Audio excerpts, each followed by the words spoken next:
Gracias, presidente. No pudimos nomás ya.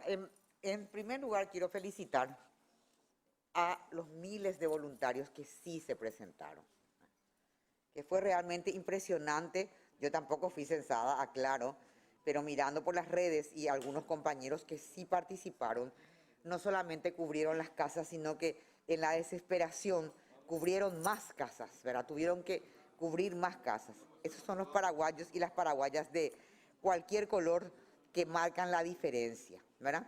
Porque le van a pagar igual viático, trabajaron 12 horas, imagínense, con poco o nada, y tuvieron que cubrir a aquellos que desertaron o abandonaron a último momento.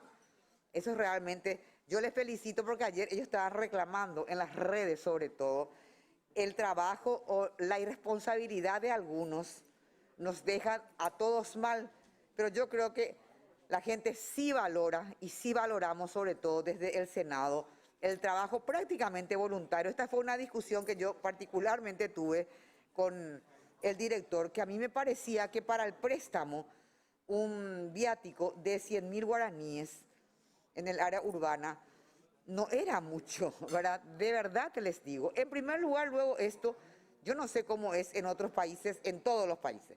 Sé cómo es en algunos países donde esto es una carga pública que se hace con funcionarios públicos y se compensa, obviamente, con días libres. Es decir, depender totalmente del voluntariado es muy difícil. Pero tampoco voy a quedarme en esa excusa que en este momento, porque ya bien dijo antes acá un senador, 2 o 3 días antes, los propios supervisores, imagínense lo que pasó toda esta gente, se encuentran con que el 30 o el 50% de las personas que ellos tenían que encontrarse al otro día no le respondían al teléfono, no le respondían mensajes, pero eso, el INE, no el supervisor que es otro voluntario, tenía que saber ya antes. Teníamos una deserción de 20 o 30 o 40%, no sé, dicen 20%, pero la próxima, yo no sé si va a haber próxima vez realmente. El anterior censo ya fue un problema, que creo que fue en el 2012, ¿verdad? Y por eso todos esperábamos ansiosos este censo. La misma historia. La misma historia. Y hablo de un gobierno opositor, pero no por eso yo voy a mencionar, voy a obviar. El anterior censo ya fue un problema. Y este censo hasta ahora, lastimosamente, no voy a calificar de fracaso. Porque, y sobre todo les aliento a la gente que está en el ámbito rural. Les queda 2 semanas más de trabajo, porque lo que estamos evaluando es área urbana que tenía que comenzar y terminar ayer, ¿verdad? Así que les aliento a estas personas porque ayer estaban diciendo, y muchos de ellos encima se están ofreciendo otra vez, para ser los recuperadores de los datos que no se tomaron ese día. Que sepan, yo creo que ha de ser unánime, que acá por lo menos, o muchos senadores, sí valoramos el trabajo. Sí vimos cómo estaban completando, sí vimos cómo tuvieron que recibir a último momento, ya cuando estaban terminando, ahora no podés cubrir 10 casas más, y continuaban, con una chocolatada y no sé qué historia, ¿verdad?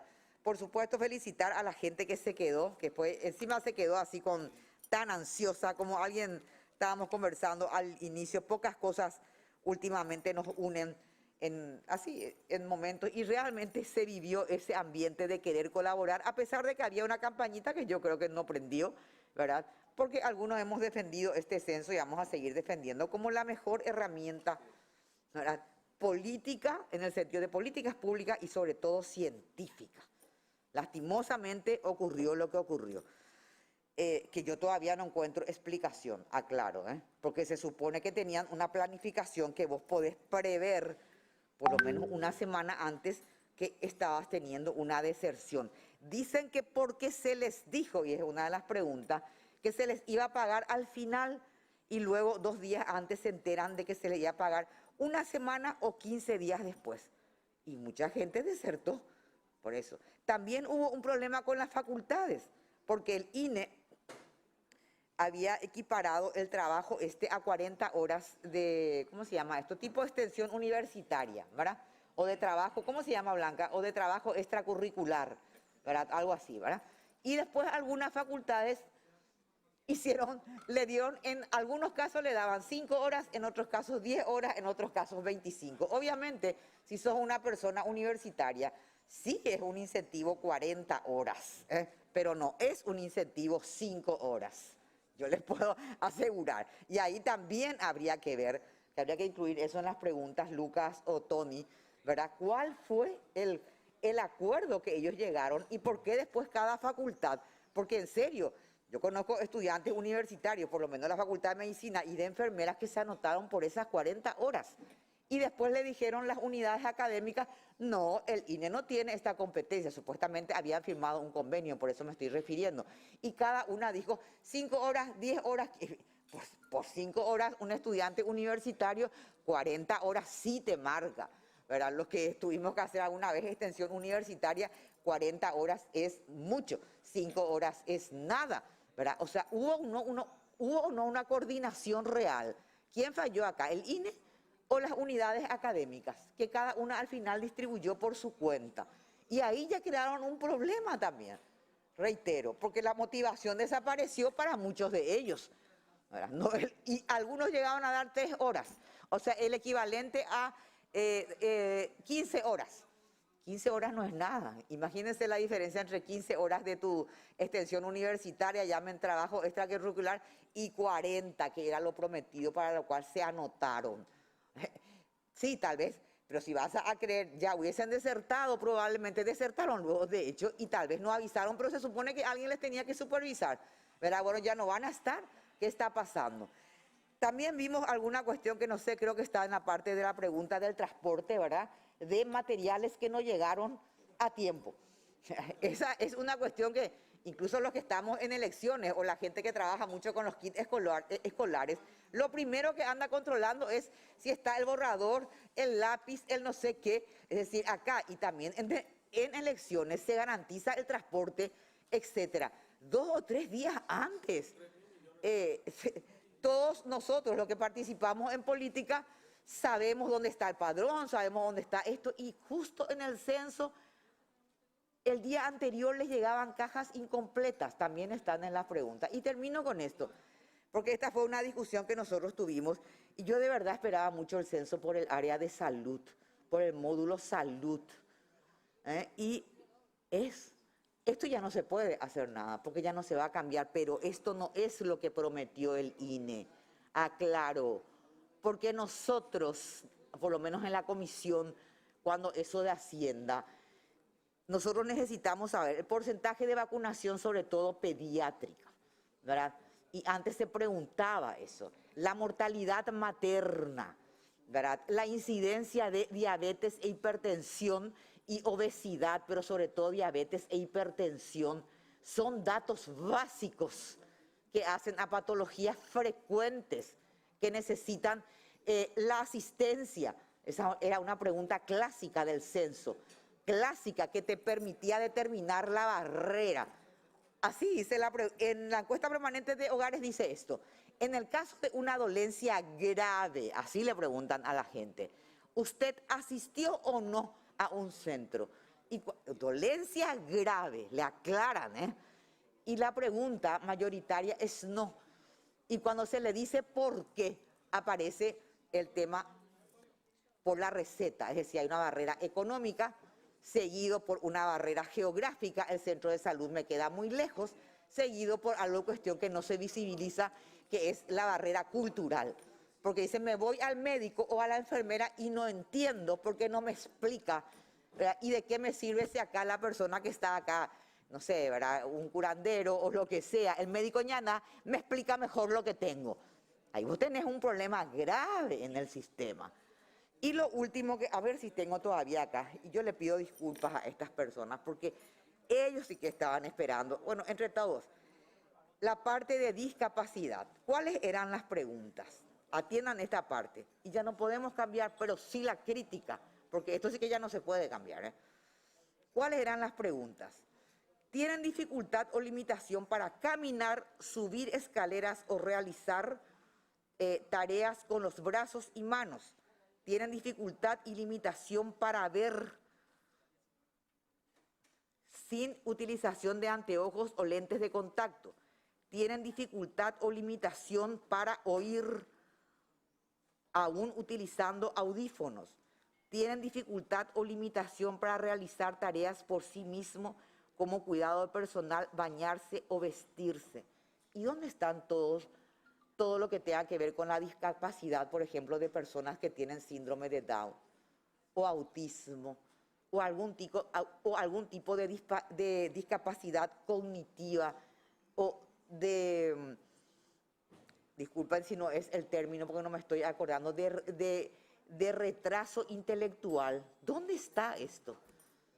Esto justamente habiendo tantas personas que se dedican, que quieren visibilizar una situación, sobre todo los chicos con Down o las personas adultas con Down o el autismo y otros tipos, no es cierto esto de que solamente se va a medir, y es importante que se mida una discapacidad auditiva, ¿verdad? Una discapacidad visual y una discapacidad probablemente, dice, subir escaleras o realizar tareas. Hoy justamente estaba hablando otra persona que decía, nosotros tenemos no sé cuántos accidentes de tránsito y sí pueden hacer muchas de estas cosas, pero tienen una limitación laboral. Y ahí es que se ven las barreras. En su casa pueden caminar, pueden subir escaleras, pueden realizar tareas, ven, escuchan, etcétera, etcétera, ¿verdad? Pero tienen una limitación realmente en el ámbito laboral. Y ahí pues se ve la barrera. Todas estas familias, que no son solamente de niños ni nada, ¿cuántas personas nosotros tenemos en la epidemia de accidentes? Y también nos habían prometido el módulo COVID en salud. Yo insistí muchísimo, eso en la Comisión de Salud y en la Comisión de Hacienda, ¿verdad? Y aparece así como si nada. Y voy a decir una última cosa, porque esto yo no sé cómo poner, pero yo creo que se le tiene que citar al señor, ¿cómo es que se llama? Ojeda es el apellido de Iván, al señor. Acá ya hay una cuestión que casi todos reportaron, y a mí me parece esto muy grave, porque justamente porque hay desconfianza en el manejo de datos personales, ¿verdad? ¿Dónde estaban alojados? Otra vez, esto ya aparece en la justicia electoral, ¿verdad? Hicieron una cuestión, en primer lugar la aplicación, no les funcionaba a muchos de los censistas, estaban ahí en la casa y la aplicación se les colgaba o no podían llegar porque la aplicación no funcionaba para todos los teléfonos, ¿verdad? Esto ya es una cuestión informática, si alguien puede hacer, colapsó en un momento dado la aplicación, ¿verdad? Y ya termino con esto, se hizo una oferta a la empresa Desktop con 2 monitores a diferente resolución. ¿Y esto acá cuánto costó? O sea, la aplicación no fue gratis. Que también luego el MITIC, y eso deberían hacer, por cierto, ¿verdad? Se le dio no participación al MITIC, tendríamos que ver. Y para culminar este tema, como si no fuese, porque acá sí tiene que ver, yo no sé cómo van a bajar todo esto. Esto es totalmente inseguro, así fue que se alimenta teorías de cualquier tipo, ¿verdad? A mí me llamó también la atención cuando pusieron esto, ¿verdad? Voy a leer un ratito y ya termino. El INE tendrá alojamiento y seguridad de primer nivel para sus datos en Amazon. ¿En Amazon? ¿Qué es lo que es esto? Cuando nosotros le preguntamos, yo le llamé al director, aviso, creo que 3 o 4 días antes, le dije, ¿en Amazon? ¿Datos del censo? ¿Cualquiera puede acceder o qué nivel de seguridad hay con esto? Cuando la gente que entiende te dice que tiene que estar acá en, ¿cómo se llama esto? En servidores, no en la nube. Estos datos no podían estar, no pueden estar en la nube. Ese tipo de cosas yo creo que pueden corregir. Y para terminar, y ya termino en serio, a los que no fuimos censados, ¿qué nos dicen ahora? Que escribamos a un correo que es un Google Drive, ¿verdad? Y que pongamos que está luego ya nuestro correo cuando vos entras a eso y pones tu contraseña. No hay nada más hackeable que el Google Drive. O sea, yo me voy a pasar llamando por teléfono.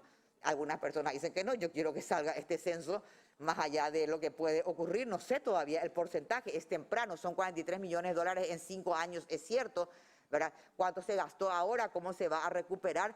Pero que no hagan disparates como pretender que las personas, y bueno, tal vez algunos tengan la seguridad, pero que otra vez la gente esté dando sus datos para ser contactados en un sitio que es relativamente inseguro o que nos den alguna seguridad. Lastimosamente ocurrió todo esto, reitero, le felicito a la gente que realmente, y también a la gente del INE, que yo creo que muchos conocemos, técnicos de primer nivel que están más frustrados probablemente que muchos de nosotros, porque sí, ellos saben cómo se tiene que hacer.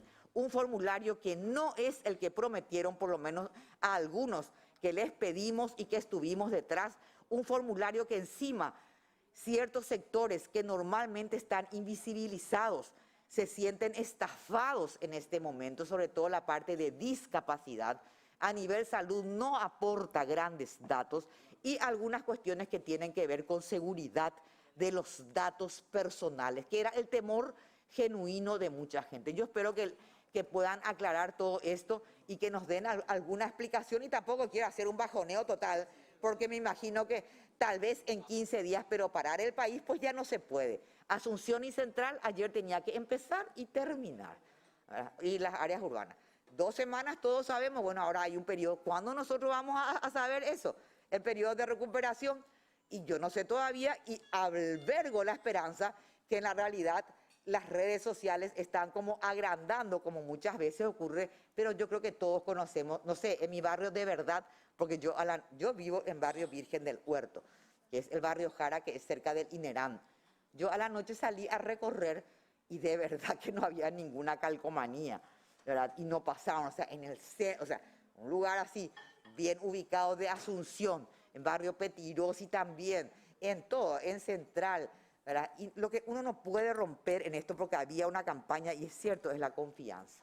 Y lastimosamente se rompió la confianza, la esperanza de mucha gente, y tienen que dar explicación de la utilización de plata pública, que reitero, es cierto, es en 5 años.